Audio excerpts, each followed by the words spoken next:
Did you know that St. Luke's University Health Network, based in the Lehigh Valley, Pennsylvania, has been recognized by the U.S. government as the highest performing health system in the United States for quality? You heard right. St. Luke's #1 recognition affirms our status as the top leader among the most respected healthcare providers in the nation, including Houston Methodist and the Mayo Clinic.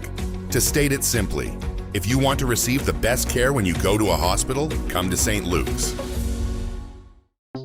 The new LinkedIn Hiring Pro can't clone you, but it can streamline your hiring workflow. From posting jobs to shortlisting candidates to interviewing, LinkedIn Hiring Pro is the hiring partner you need, so you can focus on connecting with the right talent. In fact, small businesses report saving over 6 hours per week. So hire right the first time with LinkedIn Hiring Pro. Post a free job today at linkedin.com/quality. 3 days before Memorial Day. Colonel Jack, welcome back, my friend. How you feeling? Well, considering how ancient I am, I'm feeling pretty good. Okay. You're talking about Imus, that goes back decades and decades. I know. You want to hear something odd? I recently reestablished a relationship with Imus's wife, Deirdre, and his son, Wyatt, has now been on the show twice over the last month. And you really want to feel old, Jack? Wyatt is now 27 years old. I was up at West Point giving a speech at the Jewish chapel yesterday, day before yesterday, for the they're going to have graduation here shortly on Saturday, and they had a commencement at the Jewish chapel. I gave a speech there, and on the wall is a list of Jewish Medal of Honor recipients, and included in it is a guy named Ben Kaufman, who received the Medal of Honor in the First World War. And I looked up and I remembered that after I was decorated, I met Ben Kaufman. I knew him quite well, and I thought he was the oldest guy in the world. I was very irritated to realize that when I met him, he was 2 years younger than I am now. This is very talking about going back in time.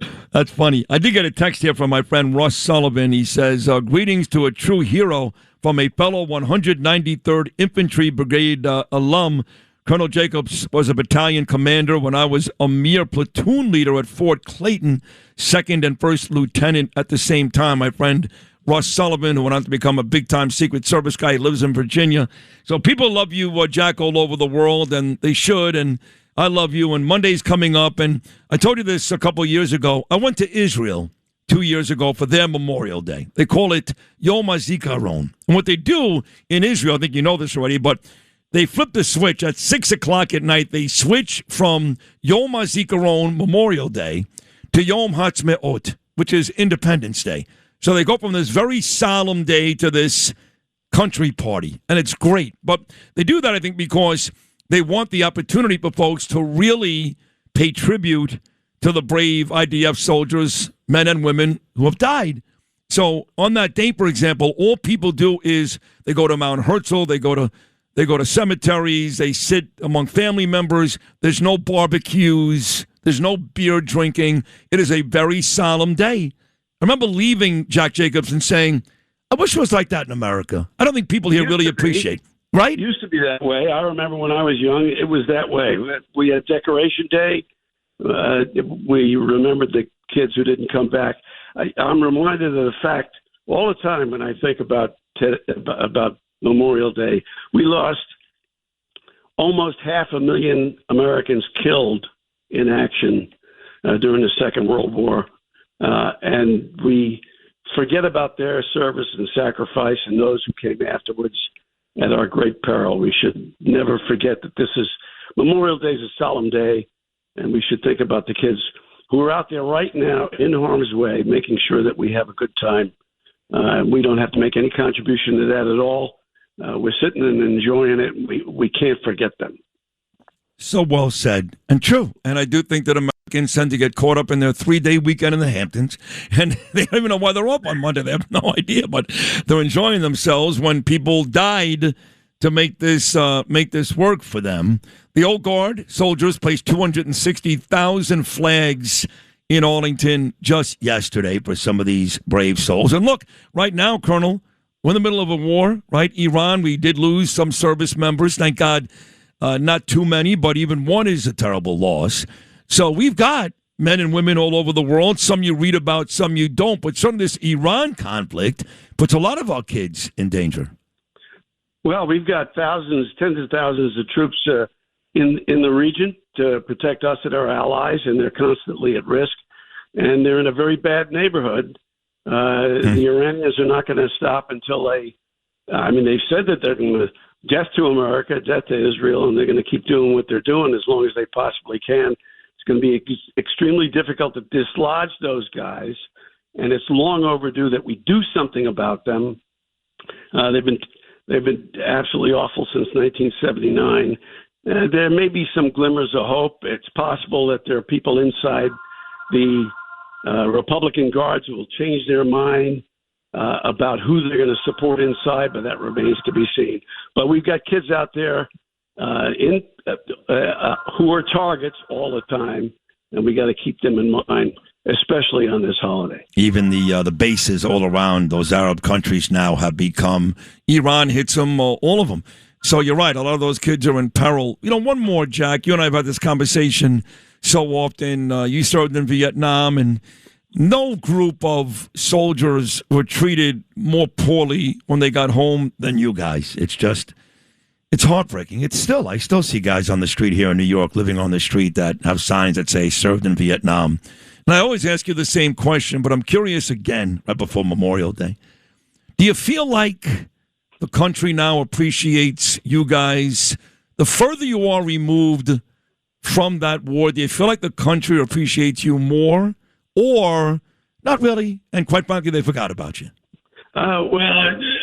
It's not all about me or any individual soldier. It's not even about my generation or any particular generation. It's the whole notion that we are lucky enough to have outsourced the defense of the Republic to a very small number of young men and women who are willing to do it. And as a result of that, because we don't have to do anything, we get very complacent about what it takes to seize and preserve freedom. And so when you are complacent, you don't care. That's why, we're concerned about the fact that, there's nothing wrong with having a really good time. Everybody likes to have a good time, but we need to pause and think about what the costs are. Somebody once asked me one time, what do you think about on Memorial Day? And I said the same thing I think about every day. The friends of mine I left behind on the battlefield, without whom I wouldn't have survived myself. Oh, my God. Final 30 seconds, Jack. Do you think this country needs a draft? Oh, yeah. You're talking to somebody who believes in universal service. I think if you're lucky enough to live in a free country, you owe it something in the form of service. We don't have the political will to do it, but we need to do it. It's vitally important that everybody make a contribution to the defense of the country. And you don't have to serve for 2 years or any of that stuff, but everybody needs to serve. And until we have the political will to do something like that, I think we're going to be at risk. And it's too dangerous a world for us to be at risk with only a very small number of people making a contribution to our freedom. I have a huge guest list with a lot of very important people. I'm often just don't really think about it. I'm not often humbled. I am by you. For a long time, Jack, whether, again, you're on with Imus or on with me a lot over the last decade or so, I want to thank you for your service on behalf of all Americans. Really, I mean this sincerely. You're a wonderful guy, a real war hero.